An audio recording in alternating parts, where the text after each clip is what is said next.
रत्नागिरी राज ठाकरेंनी काय करावं हा त्यांचा वैयक्तिक विषय आहे. उदय सामंत. मनसे हा राज ठाकरे यांच्या नेतृत्वाखाली चालणारा पक्ष आहे. कोणाबरोबर युती करावी आणि कोणाबरोबर पुढे जावं हा त्यांचा वैयक्तिक प्रश्न आहे. त्याच्यावर मी बोलणं योग्य नाही. आम्ही शिवसैनिक म्हणून काम करत आहोत असे उदय सामंत म्हणाले. आम्ही एकनाथ शिंदे यांनी घेतलेल्या निर्णयाला बांधील आहोत. राज ठाकरे यांनी काय करावं हा त्यांचा वैयक्तिक विषय आहे.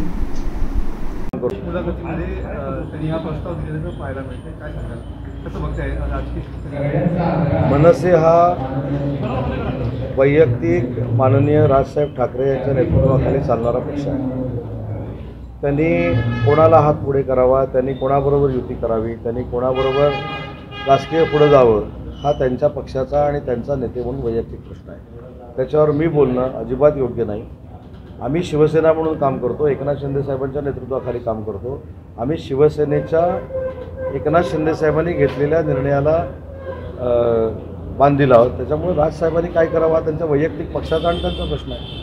अलीकडे तुमच्या पक्षाची पण त्यांची काही या संदर्भात चर्चा झाली का तुमच्याशी एकत्र येण्यासंदर्भात? आता पुढच्या 3-4 दिवसामध्ये तुम्हाला काही कळलं असेल तर मला माहीत नाही, परंतु 4 दिवसापूर्वी मी स्वतः माननीय एकनाथ शिंदे साहेबांबरोबर राजसाहेबांची भेट घेतलेली होती आणि त्याच्यामध्ये ती काय भेट होती, स्नेहभोजन कसं झालं, वंदनीय बाळासाहेबांच्या विचारावर चर्चा कशी झाली, त्यांच्या कार्यप्रणालीवर चर्चा कशी झाली हे सविस्तर स्वतः माननीय एकनाथ शिंदे साहेबांनी देखील सांगितले आणि मी देखील सांगितलं. महाराष्ट्राच्या अस्तित्वासाठी आमच्या दोघांमधील भांडणं ही किरकोळ विषय असल्याचं राज ठाकरे म्हणतात, म्हणजे उद्धव आणि राज यांच्यामध्ये.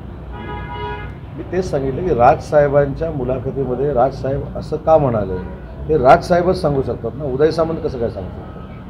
त्याच्यामुळं माझी आपल्याला हात जोडून विनंती आहे, या संदर्भात राजसाहेबांची वेळ घ्यावी आणि त्यांची मुलाखत घ्यावी. तर उद्धव ठाकरे साहेब असं म्हणाले आहेत की दिल्लीवाल्यांच्या रागातूनच आमचं सरकार पाडलं गेलं. दिल्लीवाल्यांच्या रागातनं सरकार पाडण्यापेक्षा जे AIच्या माध्यमातून वंदनीय बाळासाहेबांचं भाषण दाखवलं गेलं त्याच्यातलं एक भाग बाळासाहेबांच्या भाषणातून दाखवला गेला नाही, तो आपल्या सगळ्यांसाठी आणि महाराष्ट्राच्या दृष्टीच्या सगळ्या शिवसैनिकांसाठी महत्त्वाचा आहे.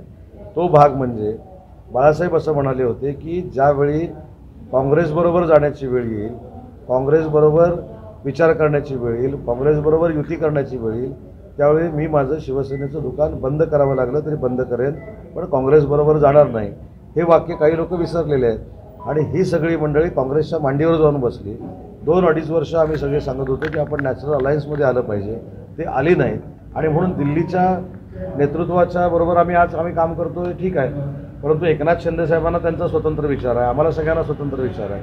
त्याच्यामुळे नॅचरल अलायन्स करण्याच्या दृष्टीनं आणि शिवसेना भाजप एकत्र येण्याच्या दृष्टीनं आम्ही ती मुवमेंट केलेली होती आणि त्याचा सार्थ अभिमान आम्हाला सगळ्यांना.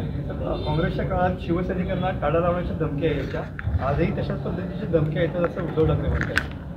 काँग्रेस शिवसैनिकांना सांगायचं त्याची ना, काँग्रेस शिवसैनिक मग काँग्रेसवाले शिवसैनिकांना टाळा लावतो म्हणून धमकी द्यायची, तर मग टाळा लावणाऱ्या लोकांच्या मांडीवर जाऊन कशाला बसायला पाहिजे. ते आज सध्या टाळा लावत नाहीत, पण त्यांनी शिवसेना संपवण्याचं काम मात्र केलेलं आहे.